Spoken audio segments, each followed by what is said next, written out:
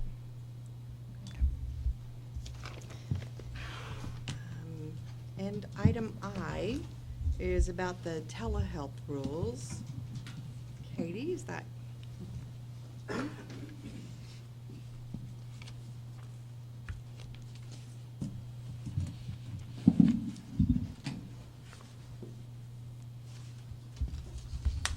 Hello, Katie Bryce with RPM. So the rules have several pages worth of subsections on telehealth, and I think there are maybe 4 pages of it. It starts with definitions. It goes into the different service models, like what types of technology may be used.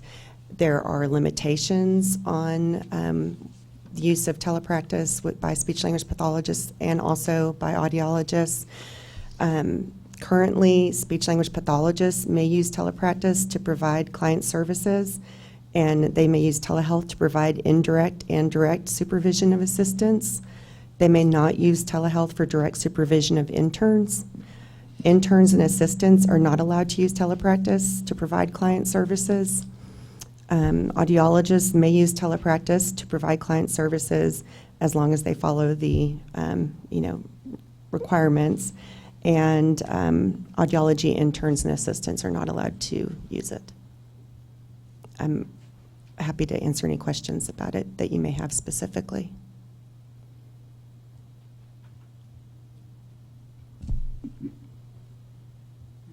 Thank you, Katie. Okay, thank you. Item J on our agenda is the issue of work groups and work group tasks. So as Mary mentioned earlier, we've had some work groups that are not functional anymore because the members have moved on. So we need new assignments. We have 4 work groups. The enforcement work group that reviews and makes recommendations regarding our criminal conviction guidelines, the penalty matrix, just enforcement matters in general. There's a licensing work group that makes recommendations about licensing requirements and rules, inspections, and other kinds of administrative things. The education and examination group provides feedback about the exam, which I think can be on hold for a year, but also about education, continuing education. And then we have a standard of care work group that makes recommendation about standard of practice. So we have those 4 groups. And this is your opportunity if one of those groups just calls to you. And if it doesn't, then I have assignments to propose. And of course, those assignments, then those work groups, at least a couple of them, have a task that came up today that needs to be addressed. So if you'd like to speak for something, anybody really want to do a particular one? I'll like to be on education. I guess Ah, I would. It's so good because your name is right there already. Okay, awesome. Really good, okay. And I'll second that group. Okay.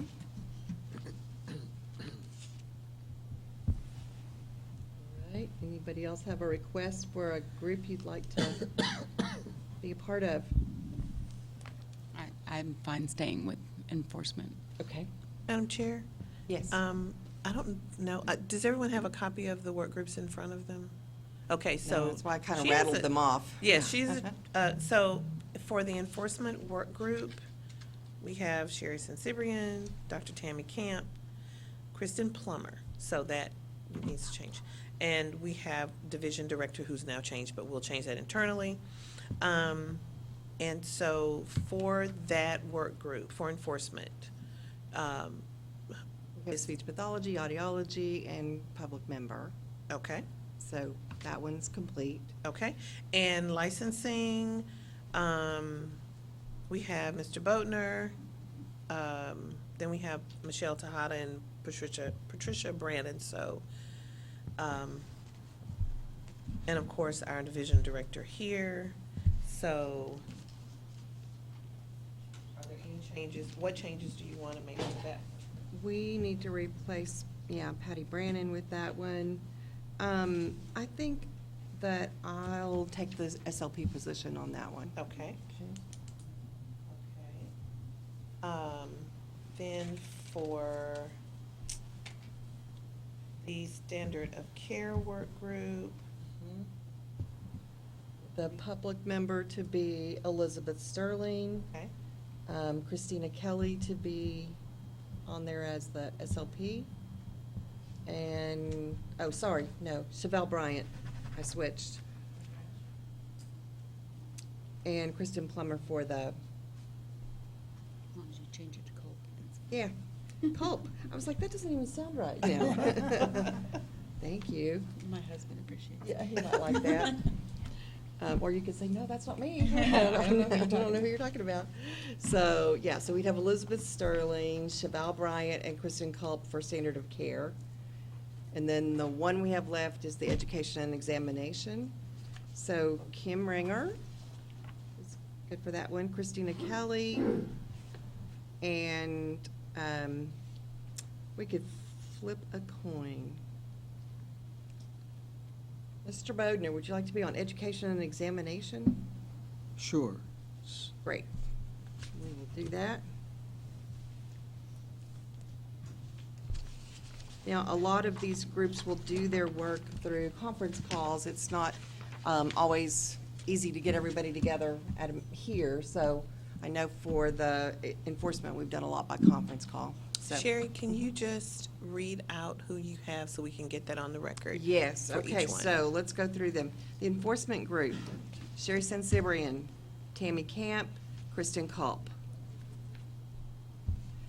Licensing work group, Manny Bodner, Michelle Tejada, Sherry Sensibrian. Education and examination, Manny Bodner, Kim Ringer, Christina Kelly. Standard of care, Elizabeth Sterling, Chevelle Bryant, Kristen Culp. Okay, thank you. Got them all? Yes. Great, so now let's go back to the tasks, though. So, things that came up during this. Madam Chair, Yes. I have a quick question. I know we're under a time constraint, Mhm. but we had, for you had created work groups since this board was created. In all candor, I don't even remember the one I was on. I have yet to be called to have a conference call or come to Austin or to talk about anything.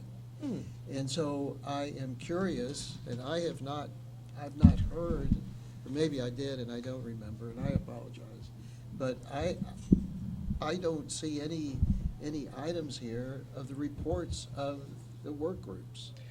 So I remember when this board was first created, there was great excitement. I was very excited. So while the board may not be meeting as often as maybe, some people, might think, the work groups are going to be very busy. I could have gone in a cave and hibernated, and I would have missed a thing. So I bring it up only to say that it's a great opportunity to get together and to have these groups, but if they really come together and meet. And I wish that you would name the chair of each of the groups, and that and also the staff person that will be assigned the group. The staff person, Mr. Bodner, assigned to the groups, we actually have, they are the directors for each of the divisions specifically. For enforcement, we did change directors, so it will now be Ron Foster. Would you, I'm sorry to interrupt, and I know that time is short, but could you get all of these work groups outlined with the chairs of the groups and the staff person, and to send them around to the board members? We can definitely do that. Thank For you. there's not going to be a chair of the work group. That's just not a thing. But the staff will take it upon themselves to make sure that we get this to you, and whichever staff person needs to contact the work group, we will. The work groups are so small that, it's, it's not something we... Well, who calls a meeting? Who gets us together? Well, I think, Mr. Bodner, you were in the licensing work group before, and you did participate, and staff should have contacted you for that. You would receive an email for me, it's been mostly to set up a conference call and participate in a conference call. Well, You don't recall? again, I do not recall that. Okay. Well, we'll check. You should be getting emails. Yes. I think all of the groups have something to do, but the work does ebb and flow. So today, so much of what Wendy was reporting had related to the licensing work group. But, for example, I'm on enforcement. We didn't have a lot right now because we worked very hard before on the penalty matrix, but it's in place.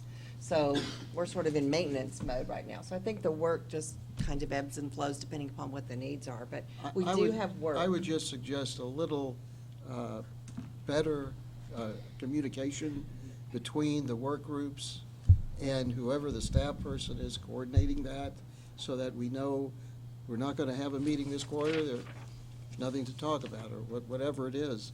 But I'm just concerned about the lack of communication.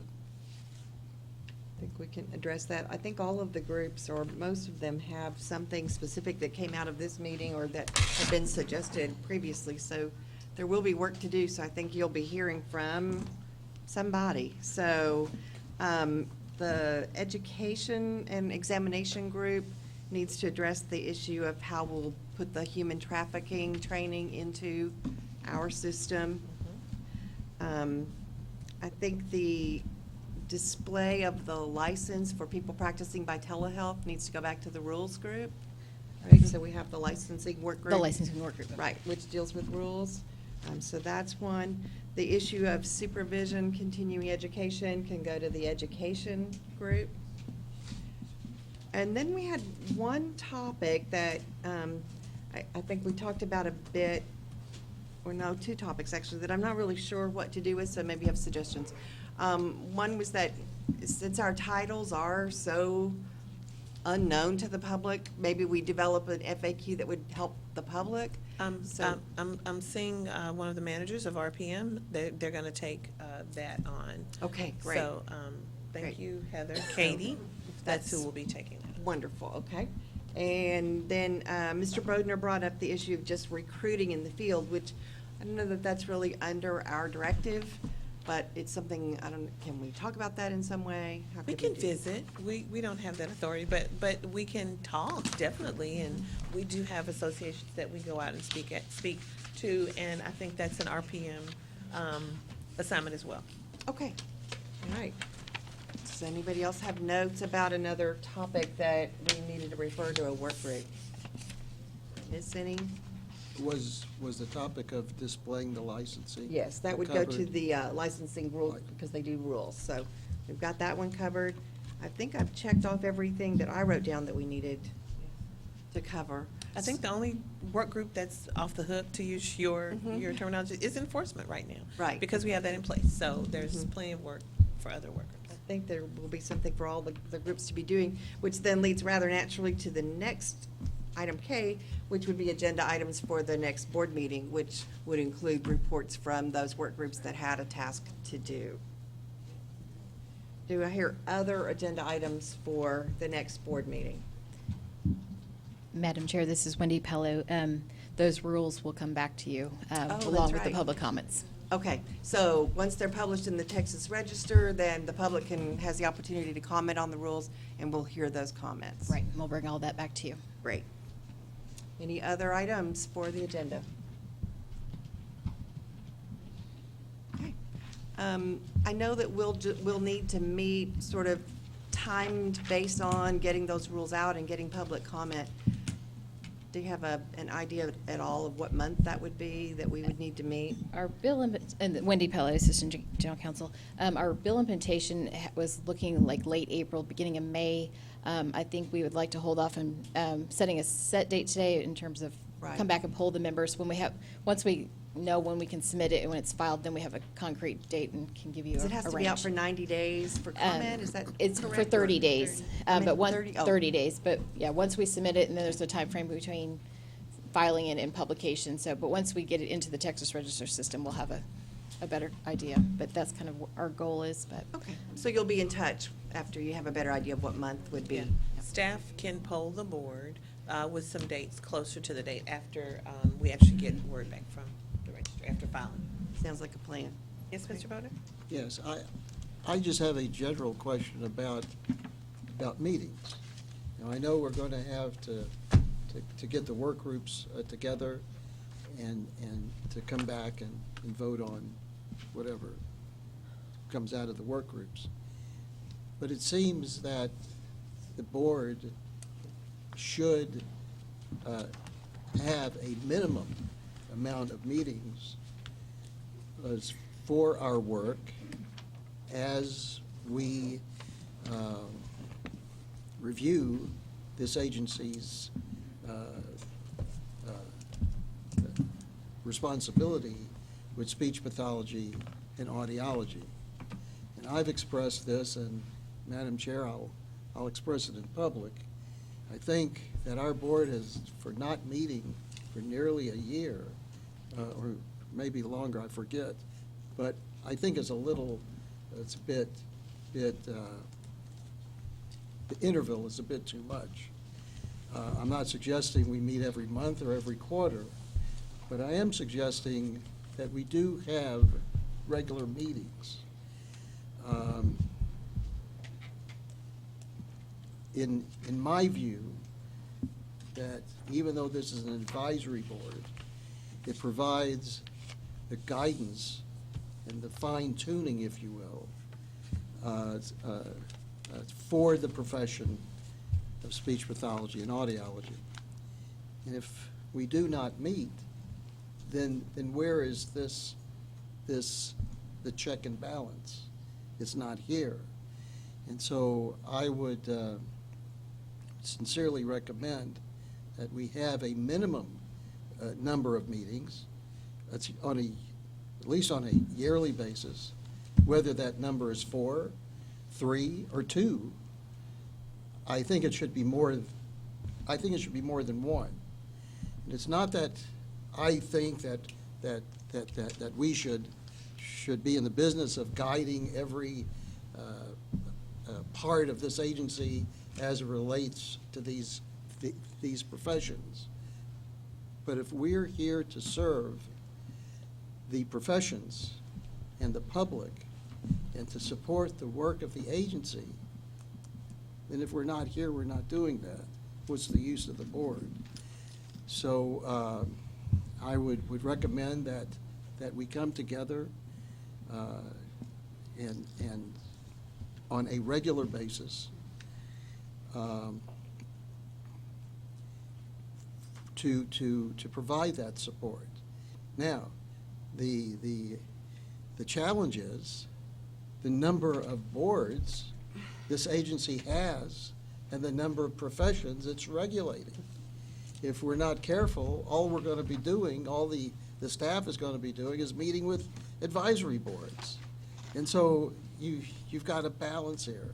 You've got to figure out a number, or we've got to figure out a number to provide the support, not get in the way, but at least provide the support. And so I've expressed the concern. I'll try not to belabor it, but those are my concerns. Thank you so much for your concerns, Mary Winston, TDLR. Mr. Boatner has expressed them to staff. He's expressed them now in the meeting. Thank you so much for doing so. For the record, there's not a statutory minimum for this group to meet, but I do hear your concerns, and just in the interest of time and not wanting Ms. Sansarian to miss her plane.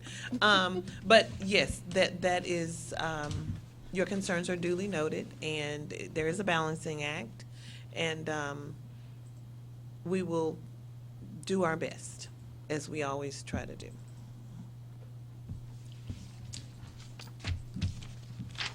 Thank you, Mary. I would entertain a motion to adjourn. Is there a date set for our next meeting? We decided that we will need to wait until we have a better sense of the The time for rulemaking the. and all. Yeah, well, we'll have to let public comments come to us. So they'll send a poll, right? So sometime this spring, summertime, we'll have a meeting. So, okay, motion to adjourn? I motion that we adjourn. Moved by Tammy Camp, seconded by I second Kim Ringer. Kim Ringer. All in favor? Aye. Any opposed? Meeting adjourned at 4:02.